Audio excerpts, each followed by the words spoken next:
Study IQ IAS, आपका selection हमारा mission.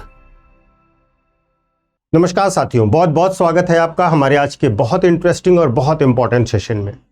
साथियों, ढाका की सड़कों पर आजकल रात में हाथों में मशालें लेकर के हवा में भारत विरोधी नारों की गूंज बहुत साफ सुनाई दे रही है।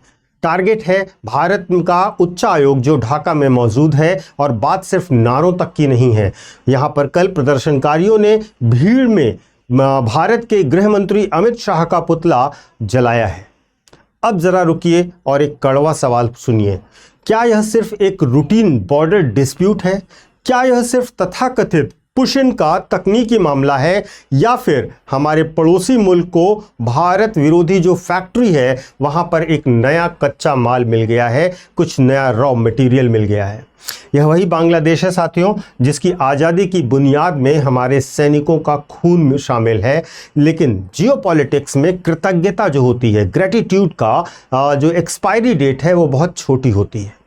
जिस मुल्क को हम कल तक अपना मोस्ट ट्रस्टेड नेबर कह रहे थे, वहां आज भारत विरोध राष्ट्रवाद का एक नया सर्टिफिकेट बन गया है। ढाका को शायद सिलेक्टिव एमनेशिया यानी कि याददाश्त खोने की बीमारी हो गई है।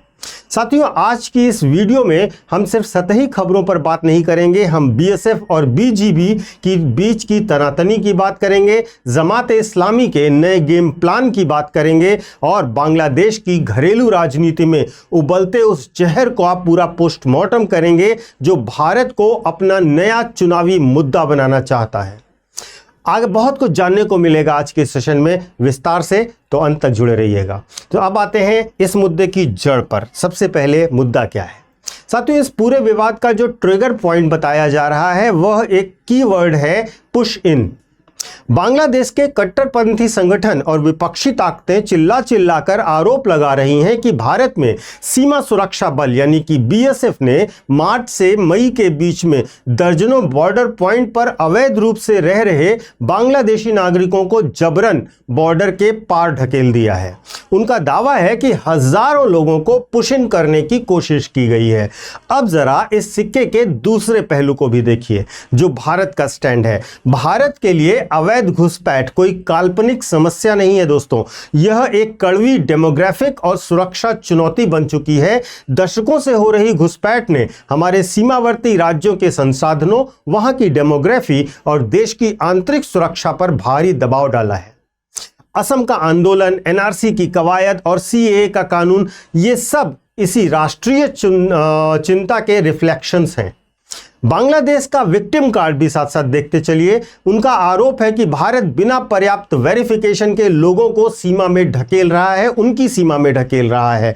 यानी जब अवैध प्रवासी भारत में घुसे तो वह मानवीय संकट है, लेकिन जब भारत अपनी संप्रभुता की रक्षा के लिए कानून लागू करे तो यह ढाका को अपनी सीमाओं की पवित्रता याद दिलाने लगता है।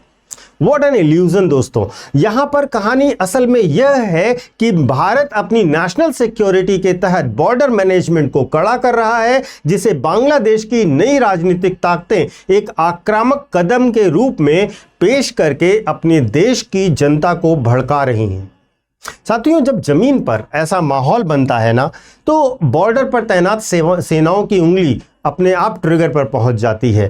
BSF और BGP के बीच में कई सेक्टर्स में फ्लैश पॉइंट्स बने हैं, लेकिन कमाल की बात देखिए, एक तरफ ढाका की सड़कों पर आग लगी हुई है और दूसरी तरफ दिल्ली में दोनों देशों के महानिदेशक DG स्तर की बाकायदा बैठकें हो रही हैं।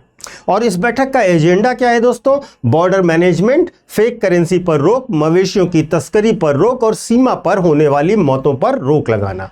यानी कि डिप्लोमेटिक टेबल पर सब कुछ प्रोटोकॉल के तहत ही चल रहा है, लेकिन ढाका की जमीन पर एंटी इंडिया सेंटीमेंट को उस आग को हवा दी जा रही है। यही वो विरोधाभास है दोस्तों, जिसे हमें डिकोड करना होगा। अब यहां पर समझिए, मैं आपसे एक बहुत सिंपल सा सवाल पूछता हूं जो एक विश्लेषक के तौर पर आपको सोचना भी चाहिए। साथियों, अगर यह विशुद्ध रूप से तकनीकी सीमा विवाद है, बॉर्डर डिस्प्यूट है, तो इसका विरोध भारत बांग्लादेश की सीमा पर होना चाहिए या दोनों देशों की बॉर्डर चौकियों पर होना चाहिए था। यह विरोध प्रदर्शन ढाका के भारतीय उच्चायोग के घेराव तक क्यों पहुंचा? बॉर्डर पॉलिसी का विरोध करने के लिए भारत के गृह मंत्री का पुतला क्यों फूंका जा रहा है?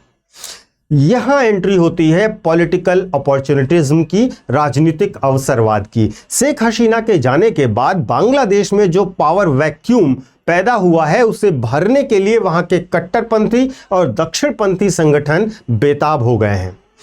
और बांग्लादेश की राजनीति का सबसे पुराना और एक तरीके से परखा हुआ नुस्खा है कि जब भी घरेलू मोर्चे पर अपनी पकड़ मजबूत करनी हो, भारत विरोध का जिन्न बाहर निकाल दो। यह बांग्लादेशी राजनीति की क्लासिकल टेक्स्ट बुक स्ट्रेटजी है दोस्तों। अपनी जनता को बुनियादी समस्याओं, बेरोजगारी, महंगाई और राजनीतिक अस्थिरता से अगर आपका ध्यान भटकाना हो तो भारत को बिग ब्रदर की तरह पेश कर दो और उनकी संप्रभुता को निगलने का प्रयास कर रहा है ऐसा दिखाना शुरू कर दो। अमित शाह का पुतला जलाना दरअसल भारत की नीति का विरोध नहीं है, बल्कि बांग्लादेश के नए आकाओं को अपना पॉलिटिकल स्कोर सेट करना है और उसी का एक दुस्साहस है। साथियों, अब जरा किरदारों को पहचानिए कि कौन है इस पूरे के पूरे विरोध प्रदर्शन के पीछे। इस पूरे आग के पीछे जो सबसे बड़ा माचिस लेकर खड़ा है वह है जमात-ए-इस्लामी। यह वही संगठन है जिसका ट्रैक रिकॉर्ड हमेशा से भारत विरोधी और पाकिस्तान परस्त रहा है। जमात ने इस पुशिन विवाद को लपक लिया है और सीमावर्ती इलाकों में ह्यूमन चेन्स बनानी शुरू कर दी हैं। लेकिन कहानी में यहां पर एक नया ट्विस्ट भी आ गया है दोस्तों। सिर्फ पुराने खिलाड़ी नहीं बल्कि एक नई नवेली पार्टी भी मार्केट में आ गई है, बांग्लादेश आजाद पार्टी। इनका सिंगल पॉइंट एजेंडा क्या है? बांग्लादेश को भारतीय प्रभाव से मुक्त करना। साथियों, जब कोई नई नवेली पार्टी भारत विरोध के सिंगल एजेंडे पर लॉन्च होती है ना, तो समझ जाइए कि स्क्रिप्ट के पीछे काम करने वाले हाथ कहीं और बैठे हैं, चाहे वह बीजिंग में हो या रावलपिंडी में। तो साथियों, वियना कन्वेंशन, आपको याद होगा, वियना कन्वेंशन के तहत किसी भी देश में मौजूद विदेशी दूतावास और उसके राजनयिकों की सुरक्षा उस देश की जिम्मेदारी होती है, उस देश के सरकार की जिम्मेदारी होती है। लेकिन ढाका में जो हुआ उसने कूटनीतिक मर्यादाओं को ताक पर रख दिया। सैकड़ों प्रदर्शनकारी मसाले लेकर भारतीय उच्चायोग की तरफ मार्च करते हैं। हालांकि पुलिस उन्हें रोकती है, लेकिन वहां घंटों तक हाई वोल्टेज ड्रामा चलता है। भारत विरोधी नारे लगते हैं, भारत के गृह मंत्री का पुतला फूंका जाता है। अमित शाह का पुतला क्यों? क्योंकि वो भारत की आंतरिक सुरक्षा और नागरिक कानूनों का एक फेस बन चुके हैं। उन पर निशाना साधकर ये संगठन अपनी घरेलू ऑडियंस को यह संदेश देना चाहते हैं कि भारत की आंखों में आंखें डालकर केवल हम बात कर सकते हैं। यह प्योर सिंबॉलिज्म है जो कि बेहद खतरनाक भी है। तो मशाल जुलूस निकालना और उसमें अपना विरोध प्रदर्शन करना और पुतले जलाना ये आसान है दोस्तों, लेकिन क्या ढाका भूल गया कि उसकी अर्थव्यवस्था की लाइफलाइन भारत से आने वाले प्याज, चावल, बिजली और मेडिकल वीजा पर टिकी हुई है। जब आपके नागरिक इलाज कराने के लिए कतारों में लगकर भारतीय वीजा मांगते हैं, तब यह तथाकथित आज़ादी और अभिमान कहां चला जाता है? कूटनीति नारों से नहीं, इकोनॉमिक रियलिटी से चलती है और यह बात कट्टरपंथियों को बहुत कम समझ आती है। अब आते हैं उस सबसे बड़े और सबसे असहज सवाल पर जिससे भारतीय सुरक्षा विश्लेषक कतरा रहे हैं। साथियों, क्या बांग्लादेश पाकिस्तान वाले रास्ते पर चल निकला है? दक्षिण एशिया का इतिहास गवाह है दोस्तों कि जब भी किसी देश की अपनी संस्थाएं, इंस्टीट्यूशंस फेल होते हैं, जब लोकतंत्र कमजोर होता है और कट्टरपंथ हावी होता है, तो वहां की सेना और राजनेता जनता को एक अफीम चटाने के लिए भारत का डर दिखाना शुरू कर देते हैं। पाकिस्तान ने 70 साल तक यही किया और आज उसका हश्र सामने है। आटा, बिजली, कर्ज, एक भीख मांगता हुआ मुल्क बन गया है पाकिस्तान। क्या बांग्लादेश भी इसी आत्मघाती रास्ते पर बढ़ रहा है? हालांकि अभी यह कहना थोड़ी जल्दबाजी होगी, क्योंकि बांग्लादेश की अंतरिम सरकार, वर्तमान सरकार और वहां के प्रबुद्ध वर्ग का एक हिस्सा भारत के साथ आर्थिक रिश्तों की अहमियत को समझता है। लेकिन जिस तरह सड़कों पर मॉब को फ्री हैंड दिया जा रहा है, वह पाकिस्तान 2.0 की आहट जरूर है। अब आते हैं इस बात को समझने के लिए। आप देखिए ना, पाकिस्तान की क्या बात है, पिछले 70 सालों में वहाँ पर मिलिट्री और रेडिकल डोमिनेंस हो गया है, और पोस्ट हसीना डेमोक्रेटिक वैक्यूम के बाद बांग्लादेश में भी सेम स्थिति बनी हुई है दोस्तों। तो यहाँ पर यह समझना ज़रूरी है कि हमारे सामने अब 3 स्तरीय चुनौतियाँ हैं, 3 फ्रंट चुनौतियाँ हैं। इस सिचुएशन में भारत का असली सिरदर्द जो है, यानी कि कोर कंसर्न अगर आप सोचें तो वो क्या है, हमारी चिंता सिर्फ एक पुतले को जलाने से आहत होने की नहीं है, हमारी चिंता 3 लेवल स्ट्रेटेजिक चैलेंज की है। पहला है पूर्वोत्तर की रक्षा का मामला। अगर आप देखें तो ये जो बांग्लादेश है, ये वास्तव में पूरे पूर्वोत्तर के लिए एक समस्या बन जाता है दोस्तों। अब बांग्लादेश में अगर भारत विरोधी सरकार हो जाती है या अस्थिरता बढ़ती है तो हमारे उग्रवादी संगठनों को वहां से एक सेफ हेवन मिल जाता है। सिलीगुड़ी कॉरिडोर यानी कि चिकन नेक पर दबाव भी बढ़ सकता है। दूसरा, जो अवैध प्रवासन है उसका भी अनियंत्रित होना हो सकता है। अगर सीमा पर तनाव के कारण कोऑपरेशन समाप्त होता है तो घुसपैठ रोकना और ज़्यादा मुश्किल हो जाएगा, जो हमारे आंतरिक ताने बाने के लिए भी एक बड़ा खतरा बनेगा। और सबसे बड़ा जो मुद्दा है, जो सबसे विनाशकारी मुद्दा है, वह है पब्लिक परसेप्शन। बांग्लादेश की नई पीढ़ी में सोशल मीडिया के जरिए जो भारत विरोधी नैरेटिव फैलाया जा रहा है, उसे ठीक करने में भारत को दशकों लग जाएंगे। जरा सोचिए, बांग्लादेश भारत का सबसे बड़ा अफ्रीकी एशियाई व्यापार भागीदार रहा है। हमारी कनेक्टिविटी परियोजनाएं, रेलवे लिंक और बिजली ग्रिड्स एक दूसरे से जुड़े हुए हैं। अगर यह धागा टूटा तो नुकसान सिर्फ भारत का नहीं, लेकिन बांग्लादेश का नुकसान बहुत ज्यादा होगा। तो साथियों, इस पूरी कहानी का, इस पूरे घटनाक्रम का लब्बो-लुआब क्या है, निष्कर्ष क्या है? ढाका की सड़कों पर जलती हुई मशालें सिर्फ विरोध प्रदर्शन नहीं है, बल्कि अगर आप देखें तो अमित शाह जी का पुतला दहन भी सिर्फ एक घटना नहीं है, यह बदलते हुए दक्षिण एशिया का न्यू नॉर्मल है।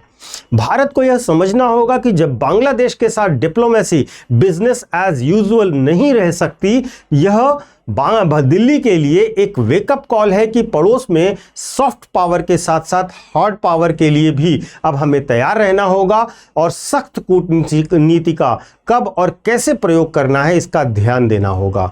संवाद के रास्ते खुले हैं, वार्ताएं चल रही हैं, लेकिन जब तक ढाका अपनी सरजमी पर पल रहे भारत विरोधी सेंटिमेंट और कट्टरपंथ पर लगाम नहीं लगाता, तब तक रिश्तों में मिठास की उम्मीद करना एक बेईमानी होगा। तो दोस्तों, एक भू राजनीति के अंतिम सत्य को समझिएगा। भू राजनीति का एक अंतिम सत्य है कि पड़ोसी आप नहीं बदल सकते। अटल बिहारी वाजपेयी ने भी कहा था कि आप अपने पड़ोसी नहीं बदल सकते, आप अपना भूगोल नहीं बदल सकते। तो हम अपने पड़ोसी तो नहीं बदल सकते, लेकिन उनके प्रति अपनी ढुलमुल नीति को जरूर बदल सकते हैं। बांग्लादेश को यह तय करना होगा कि वह भारत के साथ एक समृद्ध भविष्य चाहता है या पाकिस्तान की तरह नफरत की आग में जलकर खाक होना चाहता है। चॉइस ढाका की है और परिणाम भी उसी के होंगे। साथियों, इस पूरे जियोपॉलिटिकल शिफ्ट का पूरा विश्लेषण देखने के बाद आपकी क्या राय है? क्या भारत को बांग्लादेश के प्रति अपनी नीति और सख्त करनी चाहिए? कमेंट बॉक्स में अपनी कंक्रीट एनालिसिस को जरूर लिखिएगा, आपके विचारों का इंतजार रहेगा। मैं आपको अपने सोशल मीडिया हैंडल्स बता देता हूं। यूपीएससी मेंटर पंकज सर के नाम से आप मुझे ज्वाइन कर सकते हो इंस्टा पर, टेलीग्राम तो बैन है। और इसके साथ साथ जो बच्चे यूपीएससी की तैयारी करना चाहते हैं वे 2027, 2028 या 2029 के लिए हमारे नए बैचेस से जुड़ सकते हैं। हमारे नए बैचेस शुरू हो रहे हैं 22 जून से, और आप देर मत कीजिए, इसे जल्द से जल्द ज्वाइन कीजिए, क्योंकि इन बैचेस में आपको स्मार्ट मॉडल पर सारी क्लासेस मिलेंगी, 18 बुक का सेट मिलेगा, रेगुलर क्लासेस मिलेंगी, मेंटोरशिप, टेस्ट सीरीज और ढेर सारी फैसिलिटीज़ हैं। इनको एक बार हमारे ब्रोशर में जाकर ज़रूर देखिएगा, और साथ ही साथ याद रखिएगा, कोर्स को खरीदने से पहले आपको पीके लाइव कोड लगाना होगा। यह कोड लगाते ही आपको हमारे कोर्सेज पर मैक्सिमम डिस्काउंट ऑफर होगा। तो देर मत कीजिए दोस्तों, जल्द से जल्द ज्वाइन कीजिए। Thank you so much. जय हिंद। स्टडी IQ IAS, आपका सिलेक्शन हमारा मिशन।